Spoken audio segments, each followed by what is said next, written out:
오늘은 우리 예수님의 정체성이 무엇인가 굉장히 중요한 오늘 말씀인데요. 우리 지난 시간에는 삼위 하나님의 정체성은 무엇인가 이제 이 말씀을 이제 했는데, 오늘은 예수님의 정체성은 그러면 무엇일까?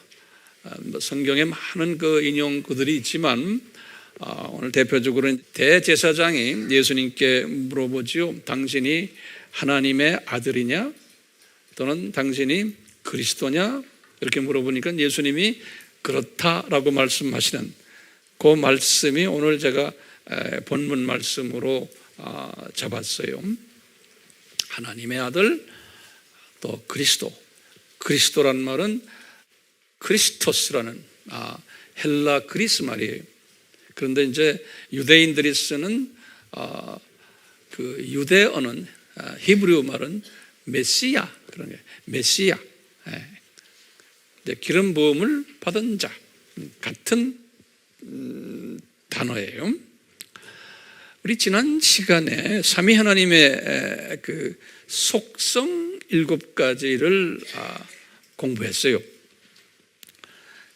그 7가지는 존재론적 또는 호칭적, 사역론적, 성품론적, 교제론적, 관계론적, 기능론적, 이렇게 7가지를 우리가 깊이 보았어요. 그 중에서도 특별히 예수님의 속성 중에 기능론적 정체성과 이 관계론적 정체성에 대해서 집중적으로 공부했어요. 그래서 이제 기능적으로는 이제 성부 하나님이 독립적 또는 전문적 기능을 가지시고 대표자의 역할을 한다라는 자세한 말씀을 서로 나눴고, 성자 하나님은 또 독립적으로 또는 전문적 기능을 가지고 수행자 역할을 하신다라는 이야기를 우리가 자세히 나눴어요. 이 성령 하나님은 똑같이 독립적 전문적 기능을 가지시고 능력 부여하시는 분, 또는 돕는 분, 위로해 주시는 분, 또는 가르치시는 분, 기억나게 하시는 분, 이런 부분에서 우리가 쭉 같이 공부했어요. 교제론에서는 우리가 서로 이 삼위가 동등하다는 말씀을 나눴어요. 이런 말씀을 하면서 이제 삼위 하나님에 대한 자세한 말씀을 우리가 같이 했는데요. 그런데 우리 기독교인들이 이 삼위 하나님의 이 삼위께서 이렇게 서로가 서로 동등하시면서 사랑의 관계를 가지고 있는 이 모습을 우리가 자세히 공부했는데요. 우리는 하나님의 자녀이기 때문에, 제가 요한 1서 3장 9절에 말씀을 주셨어요. 우리는 하나님의 seed라는 건 씨예요. 그래서 원어로 뭐라고 그랬죠? 스페르마, 기억나시죠? sperm이라는 소리예요. sperm이란 말은 하나님의 정자라는 뜻, 정자, 남자의 정자, 여자는 난자 하는 식으로요. sperm이라는 단어를 썼어요. 그걸 seed, 영어로는 seed, seed라는 건 한국말로도 씨예요. 씨. 하나님의 씨를 우리 영의 전설을 받은 자들이 우리가 하나님의 자녀들이다. 그런데 하나님의 DNA를 가진 자들, 이런 자들이다. 크리스찬이라는 것은. 그런데 이런 자들인데 하나님의 성품이 우리에게 없다라는 거예요. 그게 이제 우리의 문제라는 거예요.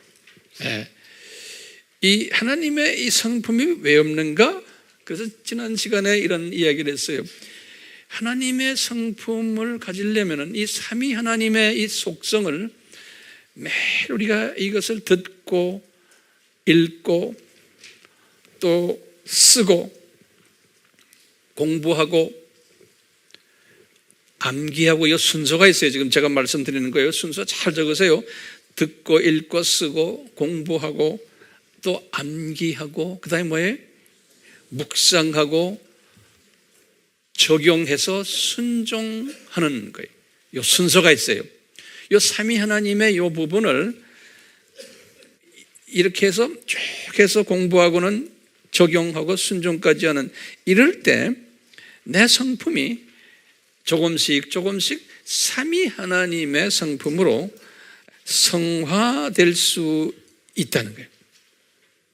다시 말하면 이퀄 포지션이지만 서로 격려해주고 서로 위로해주고 서로 존경해주고 서로 높여주고 하는 이 성품, 삼위 하나님의 성품이에요. 이 성품을 우리가 가져야지만 이제 성화가 되는 거예요. 나의 성품이 변하면 성화가 되는데, 성화가 얼만큼 되나에 따라서 나에게서 하나님의 파워가 나오는 거예요. 이 파워라는 것은 상대방을 변화시키는 능력이,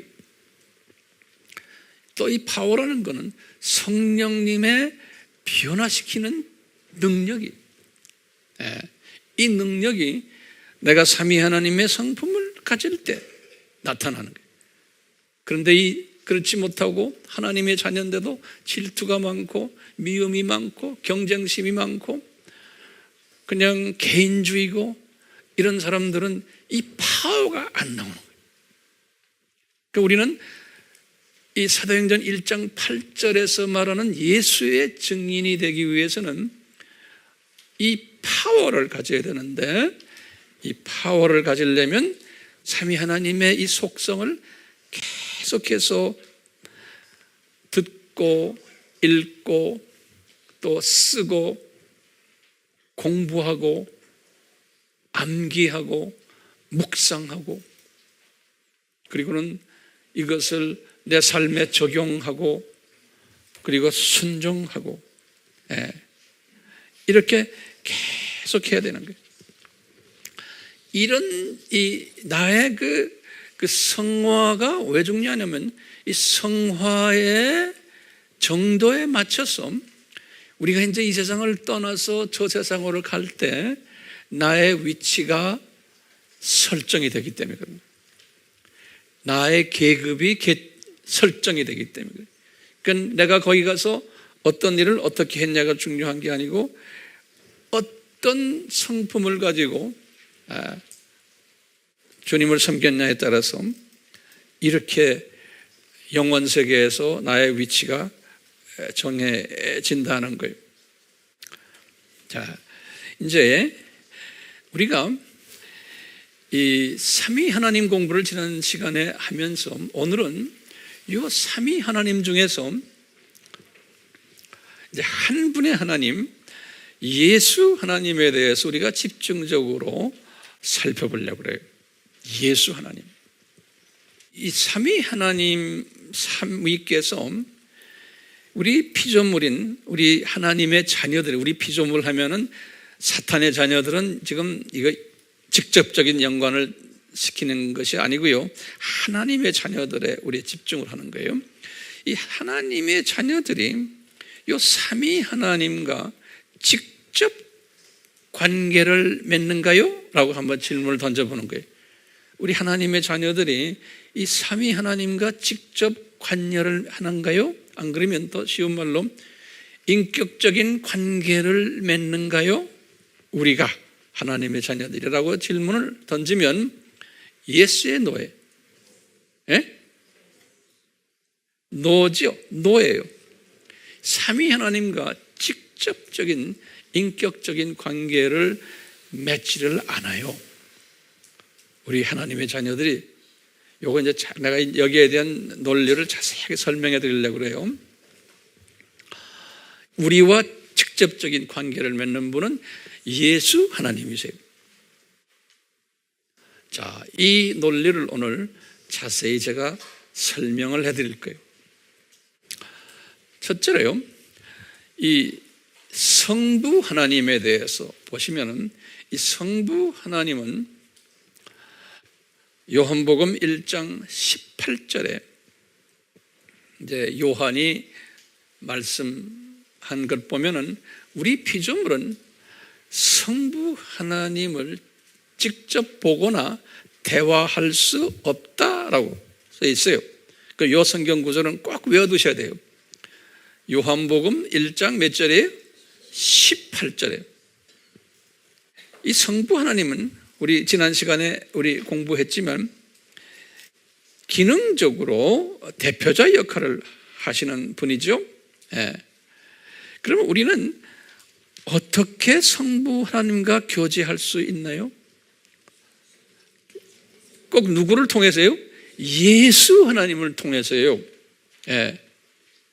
예수 하나님을 통해서 성부 하나님과 교제를 해요. 우리 직접 못해요. 그래서 예수 하나님을 바울이 뭐라고 불렀냐면요, 중보자다 그랬어요. 그러면 요 성경 구절도 외우셔야 돼요. 디모데전서 2장 5절이에요. 요 디모데전서 2장 5절, 요건 저는 어릴 때부터 요 성경 구절을 외우고 있었어요. 예, 요 중보자다. 중보자란 말이 영어로는 mediator, 그러니까 mediator. 예, 이 한국말 중보라는 말이 분명치가 않아요. 쉽게 말하면 중간자다 이렇게 말하는 것도 좋고, 이 바울이 디모데전서 2장 5절에 그랬어요. 하나님과 하나님 그럴 때는 성부 하나님과 우리 하나님의 백성인 우리와 중간에서 다리 역할을 해주는 분이 누구라는 거예요? 예수 하나님이라는 거예요. 그래서 예수님께서도 이런 말씀을 써요. 요한복음 16장 24절에요. 너희들이 예수의 이름을 나의 이름으로 아버지께 구하면 아버지께서 주신다는 거예요. 근데 누구를 통해서? 예수님을 통해서. 그러니까 아버지께서 직접 우리에게 주시는 게 아니고 꼭 예수님을 통해서 주신다는 거예요. 요한복음 몇 장 몇 절이? 16장 23. 많은 성경 구절이 있지만 제가 대표적인 성경 구절을 드리는 게 여러분들 기억에 잘 남을 것 같아요. 근데 우리 예수님이 주기도문을 가르쳐 주실 때 이런 주기도문, 마태복음 6장 9절에 예수님께서 그러셨어요. 제자들에게 너희들이 기도할 때 아버지께 기도하는 거예요. 그런데 누구의 이름으로? 내 이름으로. 그렇죠? 그러니까 나라는 이분은 지금 예수님이에요. 예수님, 너희들이 지금 내 모습 보지? 내 이름으로. 보이지 않는 아버지께 기도하라는 거예요. 그러니까 기도를 할 때 예수님은 겸손한 분이시기 때문에 아버지를 높이는 입장에서 아버지께 기도하라. 이 말씀은 그러면 우리가 그러면 예수님께는 기도할 필요가 없네요. 이런 논리가 또 성립되죠? 아니, 예수님께도 이제 기도해야 돼요. 나중에 이제 거기에 그런 이야기 우리가 좀 이따 할 거예요. 그러면 예수님은 아버지께 너희들 보이지 않지만 그분 앞에 기도하라는 거예요. 그러면 이제 우리의 영성이 좀 뜨여지면은 하늘에 계신 우리 아버지, 그 하늘은 낙원 삼층천에 계신 우리 아버지요. 그럴 때 우리라는 건 기독교인들을 이야기하는 거예요. 우리 아버지요 하면 그 아버지가 안 보이는데, 안 보이지만 아버지 성서에 보면 그 아버지의 모습이 보좌에 앉으셨는데 영광체로 보인다. 이런 말씀이 성경에 많아요. 그러니까 이분의 모습이 우리 피조물들은 저쪽에 우리가 나중에 올라가도 아버지의 그 구체적인 모습은 우리는 볼 수가 없는 거예요. 그분의 그 영광체가 쫙 보이는, 구체화돼서 보이는 얼굴이 성부 하나님의 얼굴이 아닌 게 그 몸도 그렇고.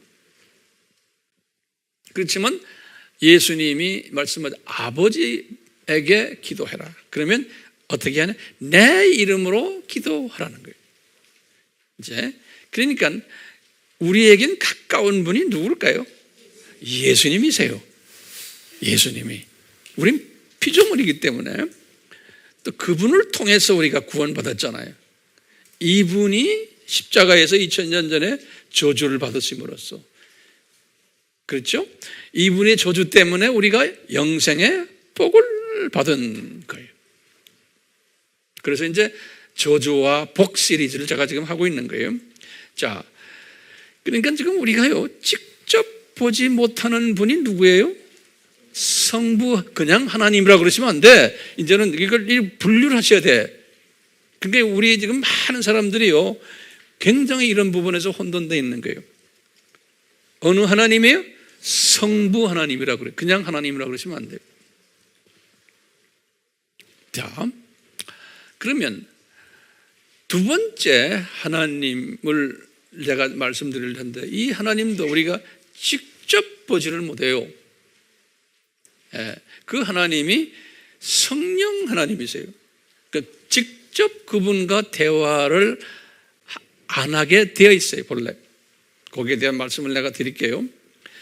이 성령 하나님은 예수님의 영이다, 이렇게도 말씀하시고, 또는 성령 하나님은 아버지의 영이다, 이렇게도 말씀하시고, 또는 예수의 영이란 말은 사도행전 16장 7절에, 또는 그리스도의 영이다, 로마서 8장 9절에, 또는 주의 영이다.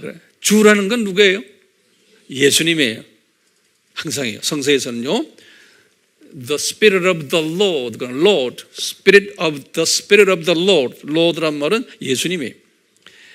주의 영, 사도행전 5장 9절, 또 사도행전 8장 39절, 또는 아버지의 영이다 그러십니다.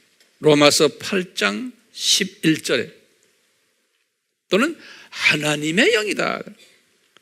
로마서 8장 9절. 이때 하나님은 성부 하나님과 성령 하나님을 지칭하는 거예요. 이 성령 하나님은 예수님께서 이렇게 말씀하시는 거예요.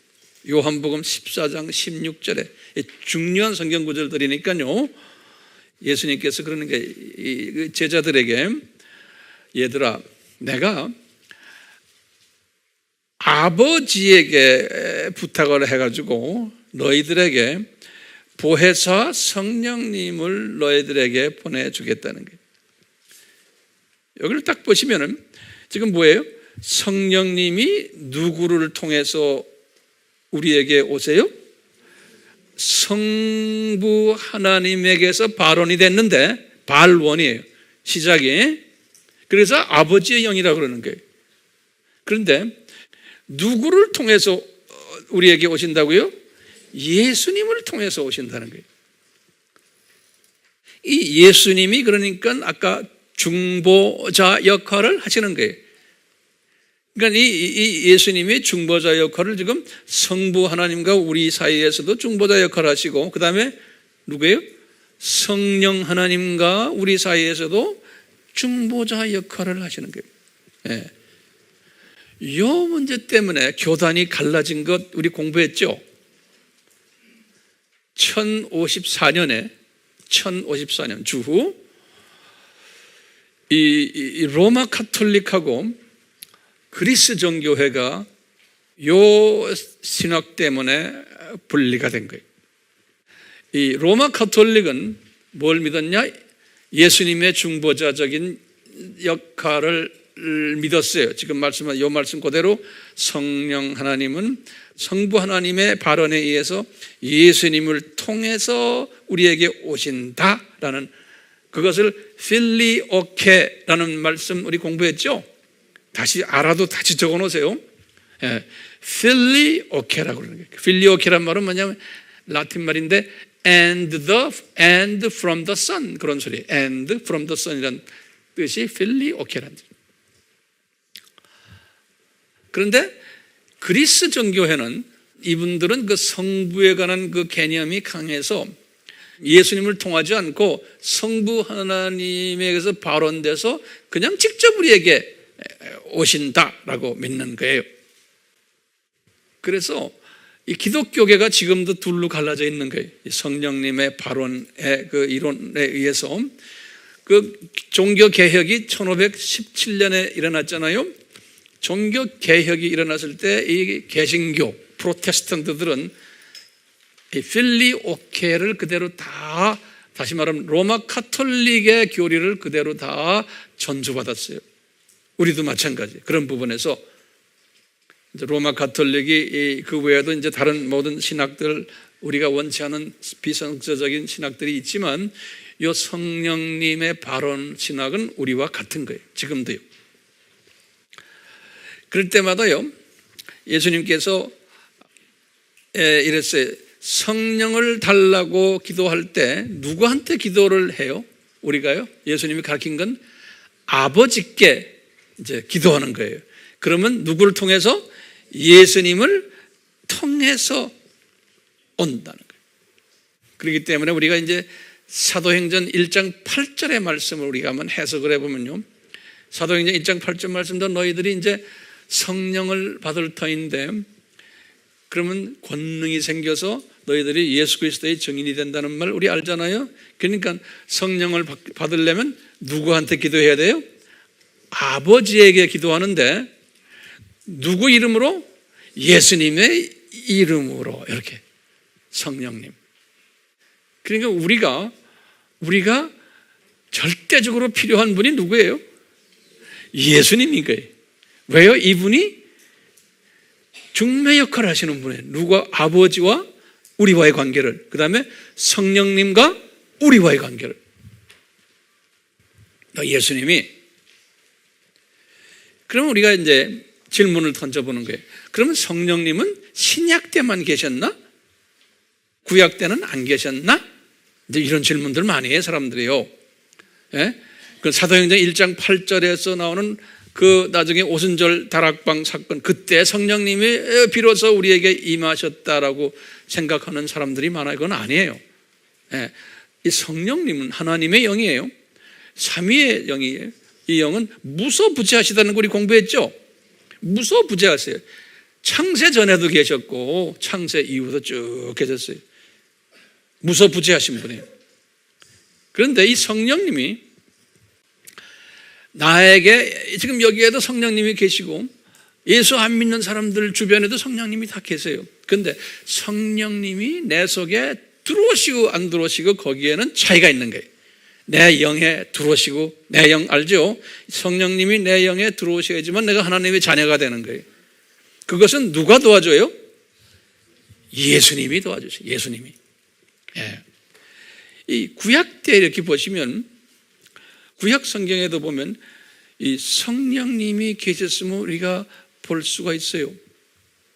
사울의 이야기를 보시면 사무엘상 16장 14절에, 사무엘상 16장 14절에 주의 영이, 주의라는 것은 주의 영이 누굽니까? The Spirit of the Lord에, 그런 건 누구의 영이에요? 여기 정확하게 우리가 직역하면 예수님의 영이에요. 주의 영이란 자체가요, 성령님이세요. 이 주의 영이 사울에게서 나왔다 그랬어요. 그러니까 사울이 주의 영을 모시고 있다가 거기서 나왔다 그랬어요. 그러니까 구약 때도 성령님이 하나님의 특별한 백성들에게 임했어요? 안 임했어요? 임했음을 우리가 알 수 있는, 나왔다는 거예요. 있었다는 거예요. 그 안에 있었는데 나왔다는 거예요. 그러니까 예수님의 영이에요. 그 예수님의 영이 그리스도의 영이고 아버지의 영도 되고 하나님의 영이에요. 우리 시편 104편 30절에 딱 보면 이런 표현이 있어요. 주께서 할 때, 이때 구약에서 주께서 하면 누구예요? 예수님의, 항상이요. The Lord. 예수께서 또는 여호와께서, 그 말씀이 다 예수님이에요. 주께서 주의 영을 보내시어 그들이 창조되었다, 이런 말씀을 해요. 그러니까요, 주께서 주의 영을 보내시어 그들이 창조되었다. 그러니까 누가 창조했다는 거예요? 주께서 창조하셨는데 누구의 도움으로? 성령님의 도움으로. 네, 이런 표현이 시편 104편 30절에. 그렇기 때문에요, 이 성령님도 단독으로 우리 피조물들에게 임하셔가지고 행동하지 않으시고 꼭 누구의 도움을 통해서 우리 피조물들에게 오시는 걸 알 수 있어요? 예수님이. 예수님은 중보자이시기 때문에. 그렇기 때문에 이 예수님이 대단히 우리에겐 중요한 분이세요.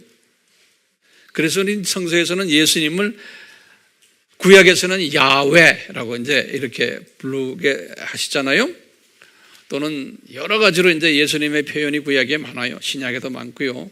자, 이 예수님이 우리에게는 대단히 중요한 분이라는 것을 우리가 이제 알아야 되는 거예요. 그래서 이 바울 신학에서요, 바울은 이것을 깨달은 분이에요. 그래서 이 바울은 이 예수님에 대한 학문을 우리 기독론이라고 그러잖아요. 이 기독론 중심 신학 사상을 바울이 가지고 있었어요. 바울의 모든 편지들을 보면은 그분의 신학이 예수 중심 신학 사상이에요. 그러니까 예수 중심 신학 사상을 가졌다는 말은 뭐냐면요, 예수님이 우리 삶에서 중요한 하나님이시기 때문에 이분을 우리가 의지해야 되고, 예수님을 의지하는 거예요. 예수님을 존경해야 되고, 또 예수님을 경외해야 되고, 구약에서는 전부 다 fear of the Lord, 이건 예수님을 경외하는 자는 천사를 보내줘서 보호 천사가 너와 함께 한다는 말씀입니다. 다 구약에서도 보면 예수님을 경외하고, 예수님을 존경하고, 예수님을 의지하고, 이런 말들을 쭉 항상 썼어요. 여호와 하는 것은 예수님의, 알겠죠? 그러니까 이 예수님 중심 사상. 지금 제가 말씀드렸는데 이것이 여러분들이 분명히 안 써 있으면 구약의 여호와는 성부 하나님으로 생각하는 분들 꽤 많아요. 기독교인들 중에서. 제가 각 나라를 제가 여행하면서 보면 목사님들, 신학자들, 이 사상 가진 사람 굉장히 많아요. 그러니까 성경을 풀리지가 않는다는 거예요. 그래서 우리가 이분들에게 이 삼위일체론을 제가 지금 여러분들에게 설명하는 이런 걸 쭉 자세하게 쫙 설명해 주면 그때서야 눈이 뜨는 분들 굉장히 많아요. 네. 오늘도 우리가 좀 예수님에 대해서 집중적으로 공부하다 보면 눈이 띄어질 거예요. 우리가요, 이제 예수님을 통해서 성령님이 우리에게 오신다 그랬죠. 그렇죠? 그러니까 우리가 성령님이 우리에게 오시면은 성령님이 하나님의 말씀이 뭔지를 깨닫게 하는 지혜를 주시는 거예요. 그 성령의 우리 이 지혜. 그래서 이 구약에서도 그래요. 이사야서 11장 2절에, 유명한 장에 이사야서 11장 2절에 주의 영이 너에게 임하면은, 그 주의 영은 누군지 아느냐 그런 거예요. 지혜와 명철의 영이다 그랬어요. 또는 계획하는 것과 능력을 주는 영이다 그랬어요. 이사야가 이 메시지를 받았어요. 주의 영이 어떤 분인가? 또 지식과 주를 경외하는 영이다. 예수님을 경외하는 마음도.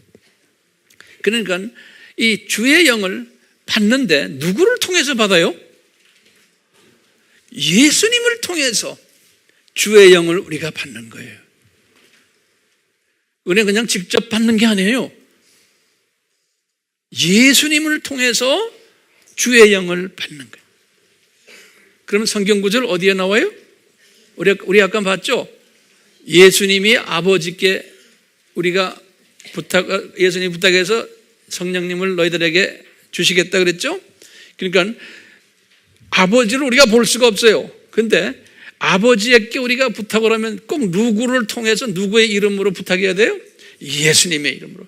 그러면 예수님께서 자기의 영이에요. 또 아버지의 영이에요.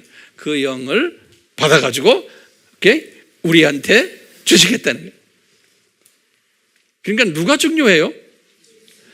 다 중요하지만 그 중에 정말 나에게 도움을 주는 분은 누구예요? 예수님인 거예요. 예수님. 그래서 우리는 예수 믿는 사람들이다 그러지, 성령 믿는 사람들은 말 써요. 성부 믿는 사람들이에요. 여러분 다 믿어요. 그렇지만 구체적으로 삼위 하나님 중에서 내가 가장 의지하고 믿는 분이 누구예요? 직접적으로 나에게 도움 주시는 분이 누구예요? 예수 하나님이신 거예요. 그렇기 때문에요, 우리가 이제 이 예수님을 통해서 성령님이 나에게 딱 들어오시면은 내가 인격이 이제 변하기 시작하는 거예요. 인격이 변하면 예수님을 닮는 인격이 형성이 되는 거예요. 그래서 이제 제가 이제 다음 시간, 이 두 번 주일을 여기에 대한 또 말씀을 좀 할 것 같은데요. 인격이 변해서 예수를 닮는 사람이 되는 것이 성화되는 거라고 아까 봤죠.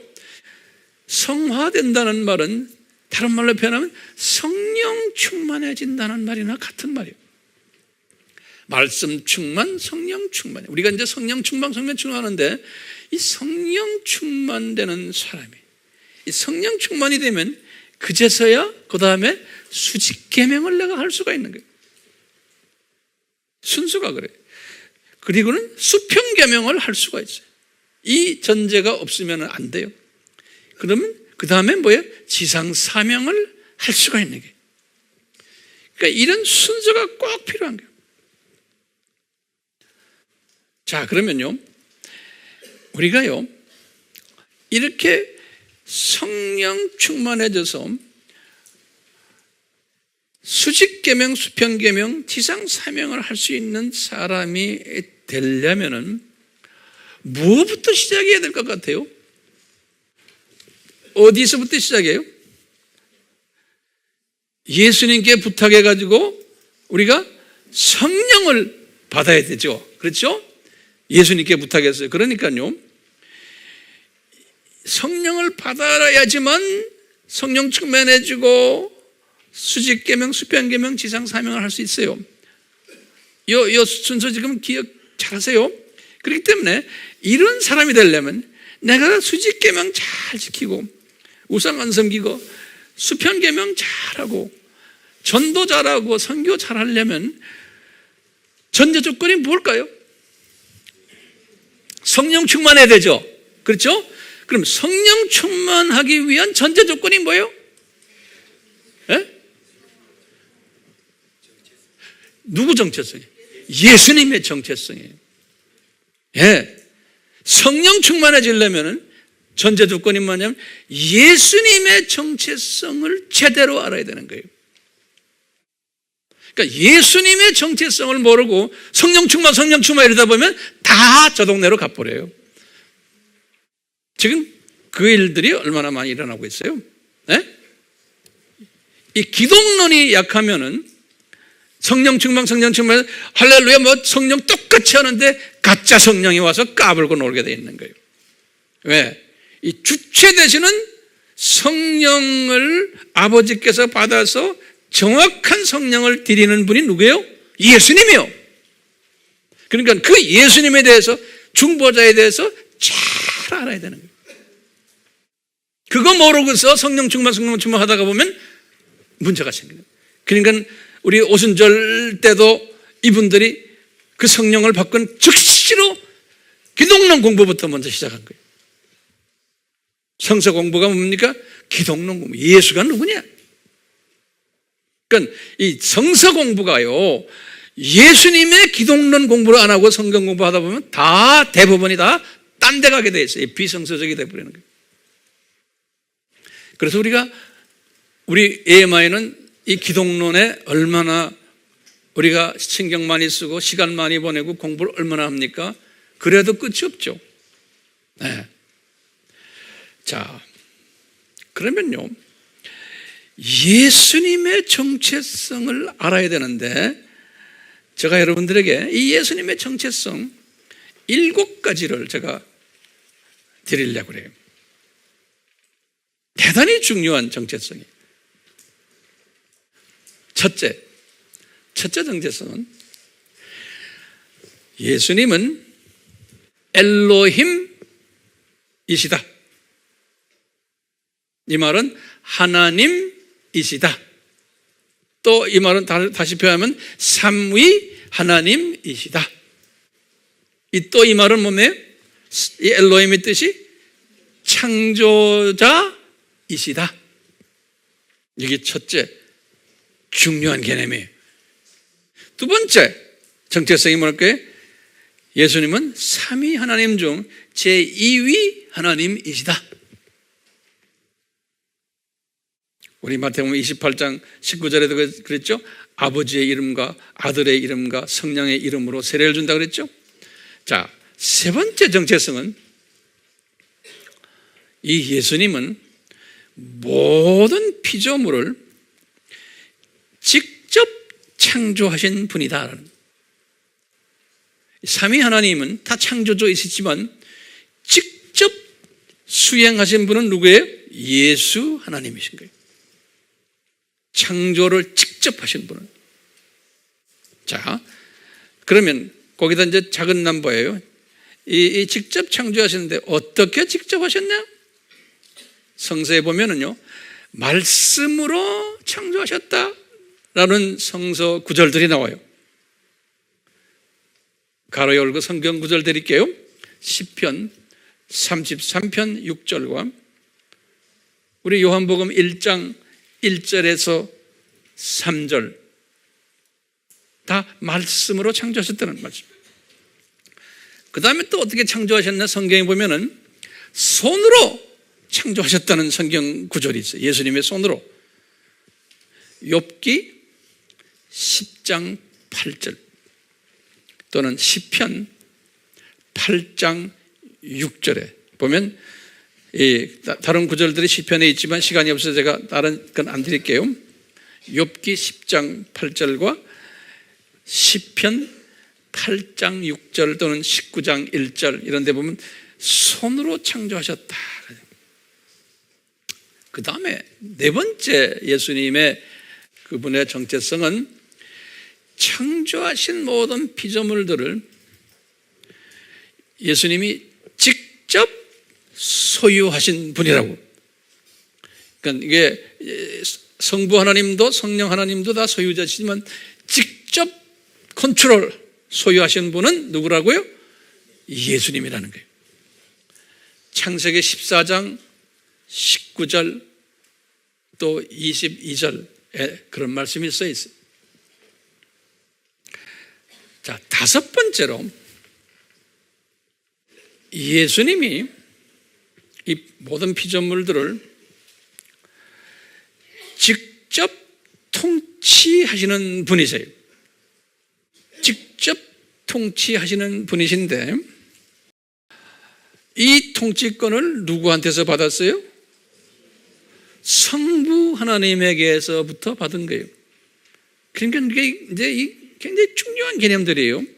이 모든 피조물들을 직접 통치하시는데 그러면 성령 하나님은 안 하시는가? 성부 하나님은 안 하시는가? 그러면 뭐라고 대답해야 돼? 안 하세요. 그 권을 누구한테 준 거예요?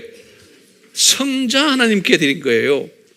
그럼 성경 구절에 어디 나옵니까? 딱 물어보죠. 그럼 어디 나와요? 마태복음 28장 몇 절이에요? 18절. 딱 나와야 되는 거예요. 자, 이렇게 직접 통치하시는 분이신데 그러니까 모든 피조물이면 나도 여러분들도 여러분들의 자녀들도 부모님들도 누가 직접 통치해요? 예수님이 통치를 하시는 거예요. 예수님이. 그렇기 때문에 우리가 누구한테 잘 보여야 돼요? 예수님께 잘 보여야 되는 거예요. 지금 이 공간에 지금 누가 와 계세요? 예수님이 와서 딱 계신 거예요. 왜? 통치자기 때문에. 좀 있으면 제가 이제 거기에 대한 자세한 이야기 또 나올 거예요. 그러니까 지금 내가 오늘 말씀드리는 이 부분을 예수님을 매일 묵상하셔야 돼요. 저는 매일 묵상해요. 제가 평소에 이렇게 묵상하는 것들을 정리해서 여러분들에게 지금 말씀드리는 거예요. 네. 이 묵상을 하면은 성령님이 충만해져야 안 돼요. 성령님이 충만해지는 건요, 그냥 소리 지르고 만세삼청하고 무슨 삼청하고는 주여 주여 하고 다시 이렇게 해서 되는 게 아니요. 성서에서 어디 그렇게 하라고 그랬어요? 에? 예수님을 깊이 묵상하면서 이분의 그 정체성을 내가 음미하고 그분의 위대하심을 음미하고 그분의 그 하나님 되심을, 이분이 모든 이 피조물들을 통치하시는 분이심을 내가 음미하고, 내 가족을 예수님이 통치하고 계시구나, 나의 생사화복을 예수님이 통치하고 계시구나, 이것을 항상 음미하고 이분과 이렇게 대화를 할 때 성령님이 충만해져요.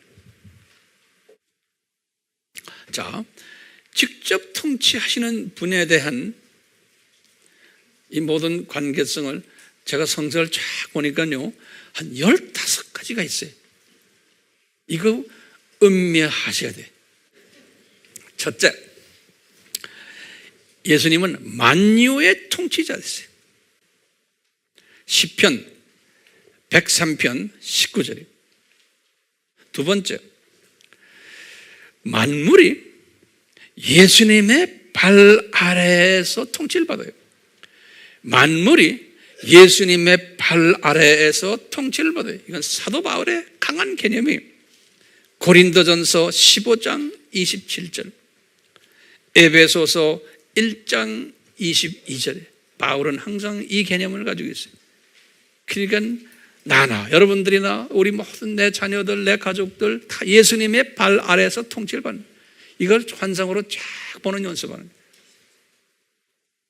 이런 것을, 이 예수님의 이 통치 사건을 쭉 내가 지금 설명해 드리니까 알면요, 그분에게만 딱 달라붙으면 돼요. 세상 걱정할 필요가 없는 거예요. 왜? 이분이 통치를 하고 계시기 때문에. 그렇죠? 그럼 막연하게 하나님이 통치하십니다, 이건 아닙니다. 그러면 성부 하나님이 통치하세요? 성령 하나님이 하세요? 이렇게 하면 이게 혼돈이 오는 거예요. 그게 아니에요. 성서적으로 정돈해야 되는 거예요. 누가 통치해요? 예수 하나님이에요. 그러니까 예수 이야기를 많이 해야 돼요. 그냥 하나님이라 그러면 알라도 돼. 불교에서도 말하는 신, 타종교 다 돼요. 오늘날 지금 교회들이 그렇게 되고 있어요. 아니에요. 예수예요. 그러니까 예수 이야기를 안 하고 자꾸 하나님, 뭐 갓 이렇게 하는 게 굉장히 많아요. 그게 지금 전 세계의 기독교와 타종교와 하나가 되는 다원주의 개념이에요. 다원주의에서는 우리가 예수 이야기하면 질색해요. 예수라는 그 단어는 왜요? 사탄이 질색하는 게 이 예수라는 단어예요. 네. 자, 세 번째죠. 세 번째는 만물의 머리가 되신다라고 그랬어요. 바울이 에베소서 1장 22절에 예수님의 만물의 머리가 되신다는 거예요. 컨트롤러라는 거예요. 네 번째는 바울의 개념이다. 만물이 예수님 앞에 무릎을 꿇는다 그랬어요. 빌립보서 2장 10절. 그러니까 무릎 꿇게 하는 예수님이세요. 이 예수님의 통치가. 다섯 번째는 바울의 개념이 이 만물이 예수님께 복종케 하시는 분이에요. 복종. 고린도전서 15장 27절에 그뿐 아니라 만물에서 조금 스케일을 좁혀가지고 사람들을, 그걸 만민이라고 해요. 모든 인간, 만민이 다 예수님 통치하에 있다는 거예요. 시편 67편 4절에. 또 일곱 번째는 이분이 말씀으로 만물을 붙들고 계시다는 거예요. 말씀으로, 말 한마디로 딱 붙들고 계시다. 히브리서 1장 3절에. 그건 대단한 하나님이시죠? 우리가 섬기는 그 하나님. 그런데 그렇게 말하면 안 돼. 대단한 누구라고 해야 돼요? 예수님이시죠. 왜 하나님이라 그러면 안 돼요? 성부 하나님이 싫어하세요. 성령 하나님도 싫어하세요. 왜 그래요? 내가 이 권한을 누구한테 줬는데? 성자 하나님께 줬는데 너희들 왜 자꾸 딴소리 하려나 이놈들아. 그건 내 짭이 아니야. 그건 성자 하나님의 짭이야. 이분이 가지고 있는 특권인 거예요. 여덟 번째는 만물을 그분의 손으로 붙들고 계신 거예요. 아까 손으로 지었잖아요. 붙들고 계신 것도 이분의 손으로 붙들고 계신 거예요. 아버지의 손이 아니에요. 성령님의 손이 아니에요. 예수님의 손으로 붙잡고 계시다는 거예요. 시편 37편 24절에 그러니까 여호와의 손이라고 그래요. 여호와의 손. 아홉 번째는 그 손으로 만물을 때린다는 거예요. 치신다는 거예요. 말 안 들을 때. 이사야서 5장 25절. 열 번째는 만물의 생사화복을 주관하시는 분이 여호와 예수님이라는 거예요. 만물의 생사화복을 주관하시는 분이 신명기 30장 19절에. 11번째로는 이분이 만왕의 왕이고 만주의 주라는 거예요. 디모데전서 6장 15절. 12번째로 이분이 사탄과 그 모든 세상의 신들, 종교의 신들을 지배하시는 분이라는 거예요. 사탄과 그 모든 똘마니 신들을 지배하시는 시편 95편 3절에 13번째 천국 열쇠를 가지신 분이라는 거예요. 그러니까 이분이 열어야지만 천국에 들어갈 수가 있는 거예요. 계시록 3장 7절에 아버지가 갖고 계신 게 아니에요. 성령님이 갖고 계신 게 아니에요. 누가 갖고 계세요? 예수님이 천국 열쇠를 가지고 계신 거예요. 그러니까 이분에게 딸이 붙여야 돼요? 안 붙여야 돼요? 붙여야 되는 거예요. 그 예수님의 정체성을 아셔야 돼. 14번째 역사의 주인이 되시는 거예요. 이 역사를 주관하시는 거예요. 알파와 오메가예요. 이사야서 44장 6절, 계시록 1장 8절. 15번째 심판주 되시는 예수님이지. 요한복음 5장 27절에 여러분들 제가 지금 예수님의 정체성을 크게 제일 처음에 뭐였어요? 엘로힘.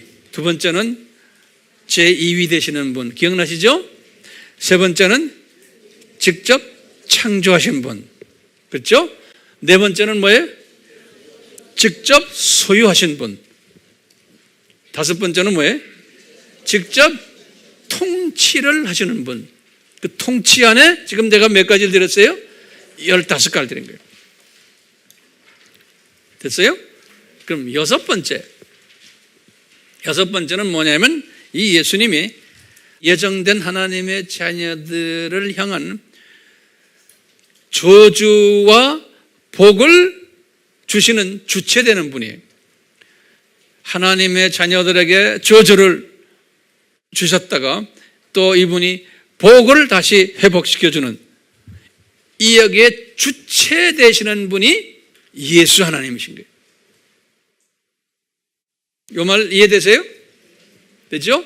그 다음에 7번째는 예수님이 어떤 분이시냐면 창조 목적 훈련 학교의 교장 선생님이신 거예요. 우리 창조 목적 훈련 학교 공부 많이 했죠? 예? 우리가 몇 가지 창조 목적 학교요. 예, 이 학교의 육하 원칙을 제가 한번 만들어 봤어요.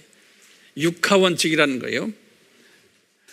그러면요, 이 교장 선생님에 대해서 우리가 한번 초점을 맞춰보는 거예요.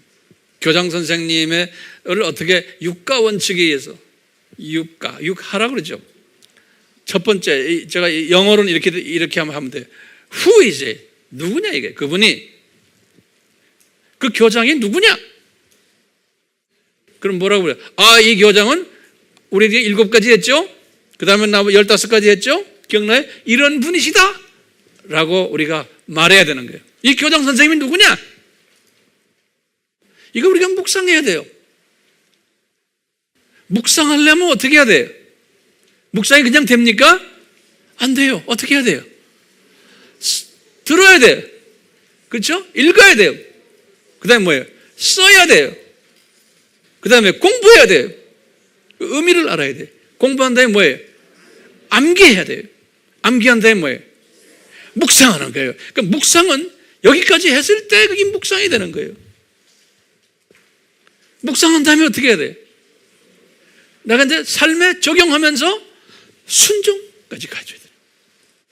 자, who is the 교장 선생님? 그러면 됐죠? 이분은 7가지 이 정체성을 가진 분이신 거예요. 그러면 두 번째 질문에 why? 왜 교장이 되셨나? 이분이?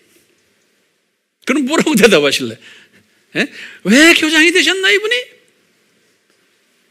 여러분들 스스로 답을 만들어 보세요. 왜 교장이 되셨나? 우리에게 뭘 가르치려고? 창조 목적을 가르쳐 주시려고. 세 번째는 how? 어떻게 교장이 되셨나? how? 이분이. 그러면 누가 임명한 거예요? 성부 하나님이 이 특권을 주신 거예요. 통치권을. 네 번째는 where? 어디서 이 교장 역할을 해야 된다고 결정했어요? where? 그러면 창세전에 어디서요? 삼층천 하늘나라에서. 그 다음에 또 where가요? 어디서 교장 역할을 하십니까, 이분이? 그럼 뭐라고 말해요? 어디서 교장 역할을 하십니까? 이분이 이 세상 7,000년, 이 세상 7,000년이죠. 그렇죠? 여기에서 이분이 교장 역할을 하시는. 그럼 교장 역할 다 하시고 where? 어디로 가시나? 그러면 저 세상으로 이제 가시게 되는. 다섯 번째는요, when이에요. when은 언제 교장 되시려고 계획하셨나? 그럼 뭐라 그래요? 창세전에. 그러면 그 다음에 내가 이 질문, 언제 교장 되셨나? 언제 예수님이 교장 됐어요? 아담 타락하는 즉시, 다시 말하면 7,000년 역사 시작 그 순간에 교장 되신 거예요. 그러니까 이 창조 목적 훈련 학교는 그 기간이 얼마예요? 7,000년이에요. 네. 그러면 what 하나가 나. what? 무엇? 교장 선생님의 주 사역은 무엇인가? 교장 선생님의 주 책임은 무엇인가? 그러면 뭐라고 대답해야 돼요? 그러면 하나님의 예정된 자녀들을 창조 목적 훈련시키는 그 일이 이분의 사역이고 이분의 뭐예요? 책임이에요. 그러니까 우리가 이 창조 목적에 순응을 잘하는 사람은 예수님께 사랑을 받을까요? 안 받을까요? 예수님이 엄청나게 사랑하십니다. 이것을 외치는 사람은 예수님의 사랑 안에 있는 사람. 부모님들이 이걸 외치면서 예수님의 사랑 안에 있으면 자녀들은 그건 보증수표예요. 보증수표. 이거 안 하면서 뭐 이거 주세요 저거 주면 예수님이 웃으시겠죠. 자, 그럼 우리 창조 목적 훈련 학교에 대해서 잠깐 좀 봐요. 그 시스템을. 예전에도 공부했지만 조금 다른 각도로 이 창조 목적 훈련 학교의 시스템이에요. 첫 번째, 이사회가 있어요. 이사회. 어디든지 이사회가 있어요. 이사장은 누구실까? 내가 볼 때는 성부 하나님 같아요. 두 번째, 이사장은 성부 하나님이시고, 이사들 보면요, 운영 관리 담당 이사가 있어요. 운영하고 관리 담당 이사, 이분이 예수님 같아요. 그러면 세 번째 이사 중에 재정 담당 이사가 있어요. 이분이 누구 같아요? 성령 하나님 같아요. 이 성령 하나님이 에너지를 부여하시는, 그러니까 이사회도 돈이 있어야 에너지가 돌아가잖아요. 네? 모든 조직이 돈이 있어야지만 그게 돌아가잖아요. 그런 의미에서 제가 이렇게 한번 디자인해 봤어요. 그 이사회가 있는데, 이사회에서 이제 학교를 조직한 거예요. 학교 조직을 딱 써놓고, 학교 조직에서 교장을 누구로 임명했어요? 예수 하나님을. 다시 말하면 운영 관리 담당 이사를 교장으로 임명하신 거예요. 그러면 부교장은 누구였을까? 우리 공부했죠? 사탄이 부교장이에요. 교사는 우리 교장 측 교사들과 부교장 측 교사들이. 그러면 학생은 누군가? 하나님의 자녀들이. 학교 존속 기간은요, 이 세상 7,000년이에요. 학교 존속 기간은. 이 학교에서 공부하는 필수 과목이 있어요. 필수 과목. 창조 목적 논의. 두 번째는 삼위일체 논의. 세 번째는 기동 논의. 그리고는 이제 이 세 과목은 아주 필수 중에 필수 과목 같아요. 그리고는 성령론, 교회론, 성화론, 선교론, 종말론 이런 것들도 있지만 성령론, 교회론, 성화론, 선교론, 종말론. 자, 그런데요, 이 학교 안에 무슨 과목 중에 이 선택 과목들이 있어요. 이 선택 과목. 요 선택 과목을 제가 뭐라고 이제 과목 이름을 붙였냐면 누룩학이라고 해요. 누룩학. 예. 이거 공부 안 해도 돼요. 그렇지만 웬만한 사람은 이 선택 과목으로 해야 돼요. 이 앞에 있는 창조 목적론, 삼위일체론, 기동론이 강하면 이 누룩학을 공부할 필요도 없어요. 예. 이 누룩학은 공부를 해야 되는데 그 안에 적 그리스도론, 거짓 그리스도론, 거짓 선지자론, 이런 것들이 있는 거예요. 저는 이것을 대항마론이라 이렇게 한번 붙여봤어요. 이 대항마라고 했죠? 뭐냐면 이제 말 경주할 때 진짜 1등할 말을 위해서 옆에 대항마를 하나 세워놓고는 그 말이 잘 달리도록 큰 옆에서 대항마 하는 게 있어요. 세상의 모든 원칙 속에는 이 대항 세력들이 있어요. 하나님이 그걸 인정해놨어요. 그걸 하나님이 예정해놨어요. 왜냐하면 우리 피조물들은 그 대항 세력이 없으면 피조물들이 자기의 그 에너지를 맥시멈으로 발산을 못해요. 그렇기 때문에 항상 대항 세력들을 붙여놨어요. 이 사탄의 세력도 이 대항 세력들이에요. 하나님의 자녀들을 훈련시키기 위한. 똑같이 이런 창조론, 삼위일체론, 기동론에 철저하게 들어가려면 가짜 창조 목적, 가짜 삼위일체, 가짜 기동론, 이건 이 누룩 우리 공부했죠? 예? 이 누룩은 어디에 공격이에요?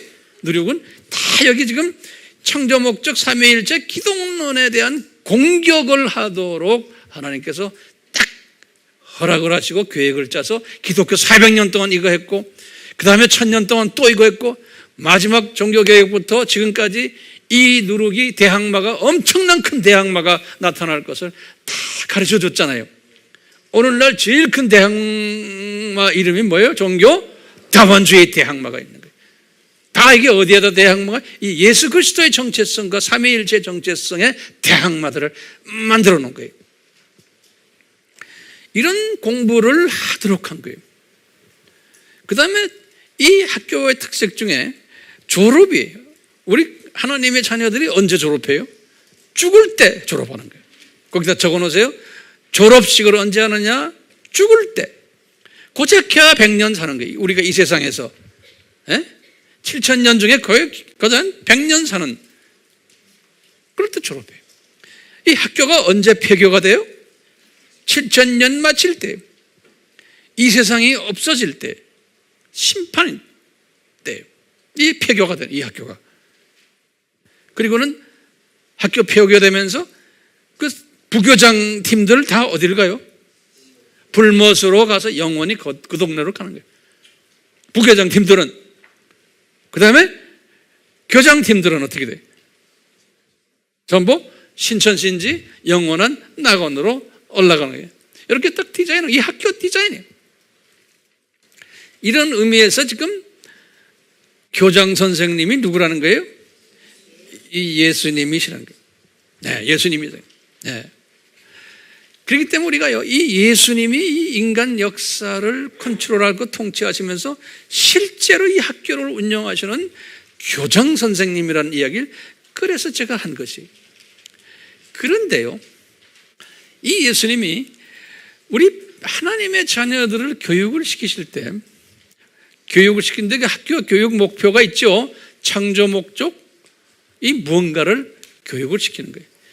이것을 가르치기 위해서 교장 선생님이 이 세상으로 내려오셔서 저주를 받으시고 나중에 복을 우리에게 다시 주신다라는 그 큰 디자인 속에서 교육을 시키실 때 이분이요, 우리 예수님께서 교장 선생님이 교육 방법을, 어떤 교육 방법을 쓰셨냐면 이분이 눈높이 교육 방법을 사용했어요.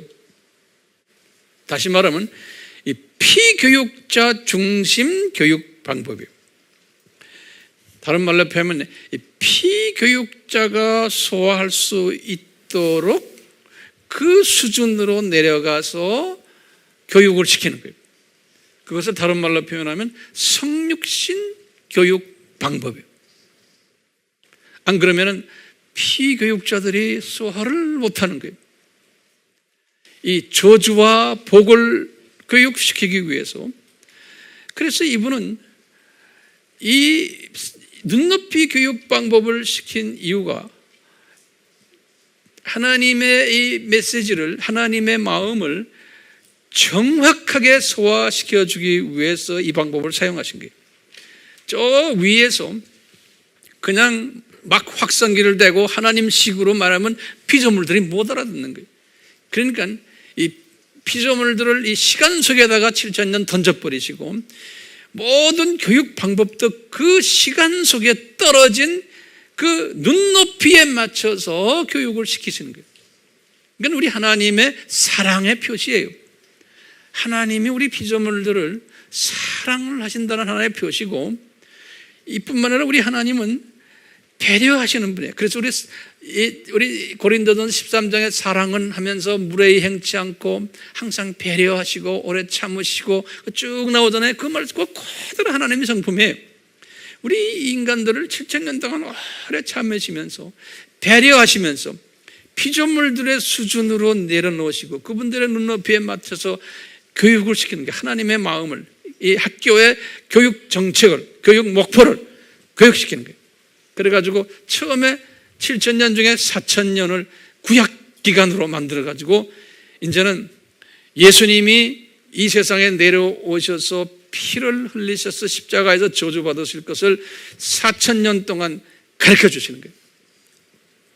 그래서 양을 잡아라. 그래서 너희 양 잡아서 그 피에 의해서 너희들이 제사를 드림으로 너희들이 죄가 사함받는다. 나중에 보니까 그 양이 나다. 예수님이 그러시는 거예요. 이 4,000년 동안 이 양 죽이는 연습을 하는 거예요. 그래서 제사.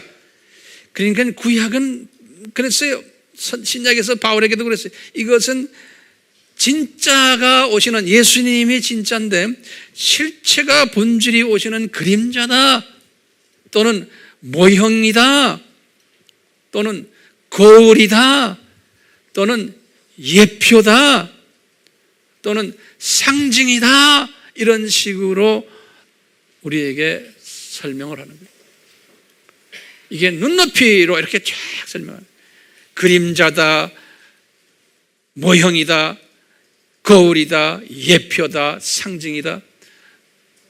성경의 구절에 보면은 로마서 5장 14절에는 예표란 말을 썼고, 히브리서 8장 5절에는 그림자, 모형 이런 표현을 썼고, 히브리서 9장 9절에는 상징이라는 표현을 다 썼어요. 그래가지고는 4,000년 동안 우리 공부했죠. 하나님의 구원 계획을 가죽옷의 어린 양, 아벨의 어린 양, 쭉쭉쭉쭉 어린 양 나오는 게 있잖아요. 그러다가 나중에 실제 어린 양은 저분이다. 요한복음 1장 29절에 세례 요한이 이분을 딱 보곤 이 세상 죄를 지고 가는 하나님의 어린 양이 저분이시구나. 이 4,000년 동안 쫙 그림자로 보여주시다가, 그러면서 이 4,000년 동안 예수님이 자기가 이 피조물들에게 자기의 정체성을 알려주기 위해서 자기의 이름을요, 아까 우리 봤지만 삼위 하나님이신데 하나님이시면서도 이분이 자기 이름을 여러 모양으로 아주 인간들에게 이해가 되게끔 하기 위한 이름으로 눈높이 교육 방법을 사용해서 그 자기 이름까지도 다 변경을 시키세요. 재조정을 하세요.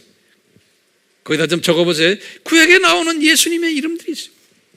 상황에 맞춰서, 그 당시에 이 상황에 맞춰서, 듣는 분들의 수준에 맞춰서 자기 이름이 뭐라고 가르쳐 주는 거예요.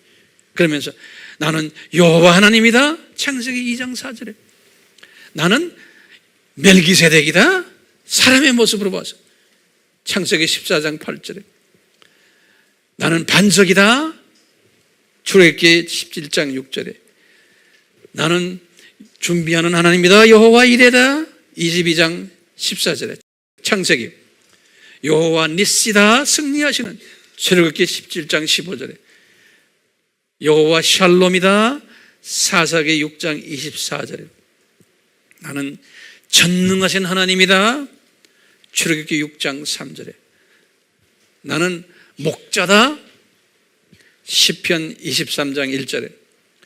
나는 피난처와 요새다, 시편 144편 2절에. 나는 샤론에 수선하다, 골짜기에 백합하다, 아가서 2장 1절에. 나는 임마누엘이다, 이사야서 7장 14절에. 나는 거치는 돌과 걸리는 반석이다, 거치는 돌과 걸리는 반석이다, 이사야서 8장 14절에.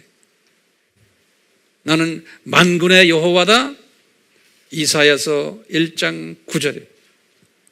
나는 구속자다, 구원자다, 이사야서 43장 14절에. 나는 알파와 오메가다, 이사야서 44장 6절에. 나는 이스라엘의 왕인 여호와다, 이사야서 44장 6절에. 나는 속건 제물이다, 이사야서 53장 10절에. 나는 감람나무다, 호세아서 14장 6절에.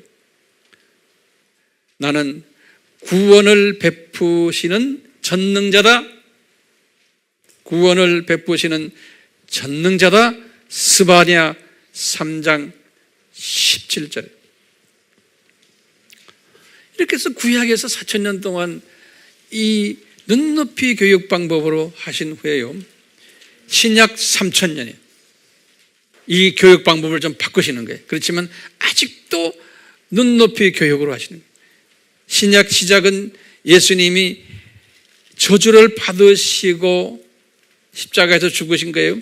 마태복음 27장 50절에 부활하시고, 마태복음 28장 6절에 부활하시고 복 주시는 분이심을, 요한복음 3장 16절에 영생의 복이, 요한복음 5장 24절에 이 복 주시는 예수님이심을 쭉 설명하시면서 신약 3000년 동안 이것을 너희들이 나가서 전해라, 내가 누구라는 것을, 그리고 창조 목적 때문에 내가 이렇게 와서 이렇게 한다는 것을 가서 알려줘라. 그랬으면서 이분이 신약의 수준에 맞는 이분의 이름을 또 주시는 거예요. 예수님의 자녀들에게 이러시면서 예수님이 그러니까 나는 예수다, 임마누엘이다, 구세주다, 나는 인간으로 온 인자다, 요한복음 3장 13절에 나는 하나님의 아들이다, 그리스도다, 메시아다, 주다, 선한 목자다, 요한복음 10장 11절에 나는 참 포도나무다, 요한복음 15장 1절에 나는 알페와 오메가다, 계시록 1장 8절에 이분이 이렇게 하시면서요, 이 33년 동안 인간이 되셔가지고, 그 인간이 되셔가지고 이분이 이 교육을 위해서 오셨다는 것을, 또 이 교육을 위해서 인간이 되셔서 십자가에서 죽으시고 저주받으시고 복을 주실 것을 쫙 베푸는 이야기가 신약 이야기. 그래가지고 이제 이것을 너희들이 나가서 전해라는 거예요. 이 사실을. 이런 과정 속에서요, 항상 이 신약의 스토리를 보면요, 구약의 스토리를 봐도 뭐 있냐면 꼭 대항마가 있어요. 구약에서도 보면 이 예수님을 전파하기 위해서 이 키 메시지에 대한 대항마를 항상 주셨어요. 똑같이 신약에 와서도 이 대항마들을 주셨어요. 이 누룩을 주신 거예요. 그러면 한번 여쭤봐요. 왜 대항마를 주셨나? 그러면 대답은 간단해. 이 하나님의 자녀들이 이 대항마를 볼 때마다, 대항마의 세력을 경험할 때마다 이 예수님이 우리에게 허락하신 필수 과목에 집중하라고. 이 필수 과목에, 누룩 과목은 별거 아니다 그거. 집중하라고. 이 필수 과목, 창조 목적 과목, 삼위일체 과목, 기독론에 이 집중시키기 위해서. 왜? 이 대항마라는 이놈들은 뭐해요? 대항마의 역할은 뭐하냐면 예수님에 대해서, 삼위일체에 대해서, 기독론에 대해서, 창조 목적에 대해서, 이 세 가지, 창조 목적에 대해서, 삼위일체에 대해서, 기독론에 대해서 이 대항마 역할은 하나님의 자녀들에게 여기에 대한 가르침을 약해지게 만드는 일이에요. 첫 번째, 제가 보면 한 7가지 대항마의 역할이 있어요. 이 약해지게. 두 번째는 하나님의 자녀들이 요 세 중요한 이 필수 과목에 무지하게 만들기 위해서. 세 번째는 무관심하게 만들기 위해서, 이 대항마 주는 목적. 네 번째는 변질되게 만들기 위해서. 다섯 번째는 혼돈시키기 위해서. 여섯 번째는, 제가 이게 무슨 정확하게 표현이 없어서 이런 표현, 비빔밥 만들기 위해서. 비빔밥 안에 막 섞여져 있는 거예요. 네? 일곱 번째는 그래서 나중에 부인까지 하게, 부인하도록. 이런 크리스찬들을 만들기 위해서. 그러니까 복 있는 크리스찬은 어떤 크리스찬들이에요? 이런 사실을 알고는, 이 대항마들은 이게 가짜들이다라는 걸 알고 진짜 말에 초점을 맞추는 분들이에요. 그런데 어떤 때는 하나님의 자녀들 중에 이 대항마의 가르침에 홀딱 빠져가지고 대항마 가르침에서 헤어나지를 못하는 그럴 때 예수님이 보내신 성령님이 함께 하시겠어요? 함께 안 하세요. 그게 심해지면은 다원주의까지 가는 거예요. 예? 그렇기 때문에 이 부분에 우리는 상당히 정신을 바짝 차려야 돼요. 오늘날은 특히 이 종교 다원주의가 엄청나게 지금 덤벼들기 때문에 큰 대항마가 있기 때문에요. 이 대항마가 있을 때마다 우리는 감사해야 되는 거예요. 다원주의가 지금 오늘날 이렇게 득세하는 것은 우리가 감사해야 되는 거예요. 왜 그래요? 이건 있을 것을 예수님이 다 예언하셨잖아요. 그러니까 우리가 이거 예언하신 걸 다 알고 이 대항마가 어떤 놈들이라는 걸 우리가 딱 알기 때문에 이제는 감사해야 되는 거예요. 왜? 진짜 말에 초점을 맞춰라고 이 대항마들을 우리에게 주셨구나. 이제 거기에서만 머무르면 되는 게 아니에요. 진짜 말에 우리가 더 초점을 맞춰야 되고, 그 다음에 이것을 다 외워야 되고, 이것을 내가 묵상해야 되고 적용해야 되고, 그러면서 그 다음에 뭐 해야 돼요? 그 다음에 그걸로 끝나면 안 되죠. 내 민족과 타 민족에게 이것을 나눠줘야 되는 거예요. 이 진리를. 그래서 우리는 지금 타 민족 하기가 힘들잖아요. 언어가 안 되니까. 언어가 되는 조선족들, 일본 교포들, 소련 교포들, 또 이제 우리 NK들, 이분들은 우리의 이 대상들이에요. 그래서 지금 우리가 지금 이 사역에 집중하는 거예요. 이렇게 배워가지고 여러분들 그냥 여기에 머무르지 마시고 이제는 직접 간접으로 이런 데 잘 안 되면 물질로도 기도로도 얼마든지 이 사역에 우리가 참여할 수 있잖아요. 그렇기 때문에 하나님께서는 우리에게 이런 사역을 하도록 모든 걸 다 허락해 주셨어요. 지금 이런 걸 딱 보면서 오늘날 지금 우리 남북대화 문제도 그렇고 싱가포르의 정상회담 이런 걸 다 이렇게 보면서 지금은 주님이 우리 민족을 높이시는구나. 왜 우리 민족이 이 예수 그리스도의 정체성을 외치는 특별한 민족임을 주님이 이미 다 디자인하셨고 우리가 지금 그걸 하고 있어요.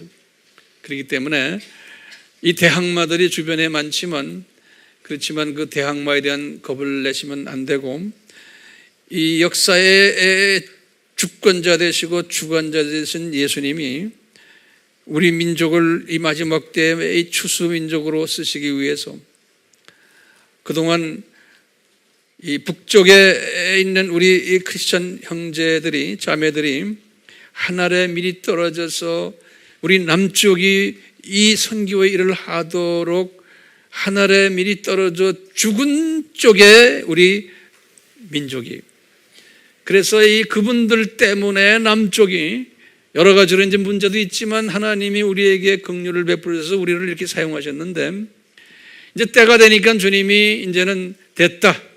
이제는 남북이 하나가 돼서 이제는 이 마지막 추수 일에 너희들이 힘을 써서 같이 해라 라는 메시지로 저는 보고 있어요. 자, 이런 예수님에 대한 이런 모든 정체성을 이 모든 크리스찬들이 수용할 수 있는 게 아니에요. 예수님이 분명히 말씀하셨어요. 뭐라고 그러냐면요. 제자들에게 우리 마태복음 13장에 항상 예수님께서 하신 말씀 우리 비유의 말씀 아시죠? 하나님의 자녀들이지만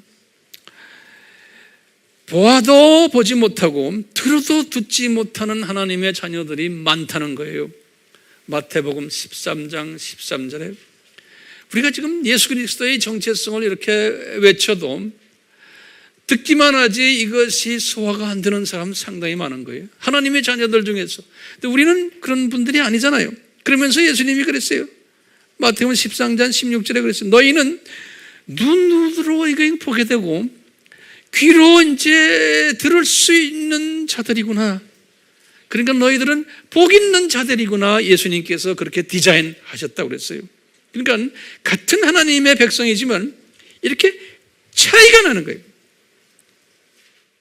오늘 이 예수님의 정체성에 대한 또 예전 전 시간의 삼위일체에 관한 이 어려운 이 모든 이 테마들을 듣고 보지만 두 가지 사람으로 나타난다는 거예요. 여러분들은 어떤 사람이 되어야 돼요? 예? 복 있는 사람이 되어야 되죠? 오늘 주님이 주신 이 말씀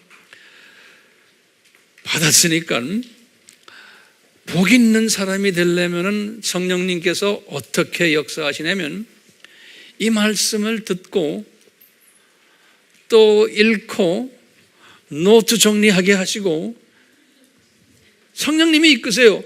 어떤 분은 노트 정리까지 해놓고 집어 던지는 사람이 있어요. 그 다음부터 쳐다도 안 보여. 그 사람은 아닌 거예요. 머리로만 듣고는 알았어 이걸로 끝나면 안 되는 거예요. 예. 복 있는 사람은 거기에서 한 단계 업그레이드 된다는 거예요. 그런데 공부만 해서는 또 안 되죠. 그 다음에 뭐예요? 암기를 해야 돼요. 암기하는 가장 좋은 방법은 자꾸 말하면서 가르치는 거예요. 나누는 거예요, 사람이. 그러다 보면 이제 암기가 되면 그 다음에 어떻게 해야 돼요? 묵상. 이 묵상하면 어떻게 돼요? 이 정체성을 묵상하면 성령님이 막 나를 충만케 하죠. 왜? 성령님은 예수님에 의해서 성령님이 나에게 오시도록 디자인하신 거예요. 그러니까 예수님을 만족시키면, 예수님이 나를 통해서 기쁨을 받으시면 성령님도 같이 기쁘셔서 나를 충만케 해주세요. 성령님이 와서 충만케 되면 어떻게 돼요? 이분이 지혜를 나에게 주시는 거예요. 성령님의 은사들이 지혜의 은사, 지식의 은사, 믿음의 은사, 이걸 히브리서 11장에 믿음의 은사를 쫙 주시다. 영분별의 은사, 방언 통역하는 은사, 예언의 은사, 이런 모든 것들을 다 주시는 거예요. 그러니까 시작이 어디예요? 예수 그리스도의 정체성을 내가 항상 묵상하며 그분과 내가 인격적인 대화를 하면은 자동적으로 성령님이 나를 충만케, 성령님이 충만해 주십니다. 성령님이 충만해 주시니까 나의 영의 눈이 더 크게 떠지는 거예요. 깊어지고 높아지고 넓어지고 길어지고. 그러니까 자, 성령님이 우리에게 이런 역사를 하실 때는 우리가 누구에게 초점을 맞춰야 된다고요? 예수님에게. 예수님의 초점을 어떻게 맞춰요? 오늘 배우신 예수님의 정체성을 다 외우셔야 돼요. 그리고 공부하시고 묵상하시고 그걸 삶에 적용하시는. 그래서 예수님께서 구약에서 너희들 내가 눈높이로 가르쳐주지 않았느냐. 내 이름, 창조주의 이름이 그냥 어떤 때 보면 우리가 내 이름도 가지기 싫은, 내가 어떻게 백합화요? 예? 내가 어떻게 거친 돌이요? 누가 날 보고 황 목사님 거친 돌이야 그럼 기분 좋아요? 안 좋죠? 여러분들도 안 좋잖아요. 근데 창조주가 그런 이름으로 쫙 우리에게 보여주신 거예요. 그분의 그 위대한 이름, 그 이름만 부르면은 삼위 하나님이 마음을 움직이는 이름인데, 그 이름 때문에 우리가 영생을 소유하는 엄청난 이름인데, 우리를 배려하시고 사랑하시기 위해서 그런 모든 잡다한 이름들을 우리에게 주실 만큼 사랑을 베푸신 그 예수님, 이분 우리가 의지해야죠. 이분 존경해야죠. 이분 우리가 경외해야 되는 거예요. 경외라는 말은 fear. 그래서 fear of the Lord. 그래서 구약에서는 항상 하나님을, 여호와를 경외하는 자는, 그러니까 경외라는 그 뜻이 무서워서 이러는 게 아니고요, 존경하면서 이분의 통치권에 내가 무릎을 꿇는 거예요. 이 경외, 이분의 모든 통치권을 내가 알고 그분 앞에 내가 딱 무릎을 꿇고 납작하는, 이것이 경외하는, 예수님을 경외하는, 항상 그 생각을 하면서 예수님을 경외하는 삶이 우리에게 항상 있기를 주님의 이름으로 축원합니다요. 축원해야죠. 축원해야죠. 그런 사람 돼야죠. 예. 우리 같이 기도합시다. 이곳에 저희들과 함께 계신 예수님, 우리가 예수님을 잘 모시면 예수님의 그 정체성을 항상 묵상하며 이 정체성을 가지고 예수님과 인격적인 대화를 할 때 예수님께서 기뻐하시고 성령님도 기뻐하시고 또 성부님도 기뻐하시고 성령님을 통해서 이런 분들에게 능력을 베풀게 하시고 그 능력을 가지면 사탄의 세력들이 겁이 나서 도망가게 하시고 입을 열어서 말씀을 선포할 때마다 어둠의 세력들이 쫓겨나는 역사들이 다 예수 그리스도를 어떻게 우리가 모시고 있냐에 따라서 결정된다고 하신 이 가르침, 주님 우리의 삶에 초점이 되도록 은혜 베풀어 주시옵소서. 예수님의 이름으로 기도드리옵나이다. 아멘. 지금 이 시간은 예수 그리스도의 무한하신 은혜와 하나님 아버지의 극진하신 사랑하심과 성령님의 끊임없이 순종케 하심이 우리를 떠나지 않기를 축원하옵나이다. 아멘.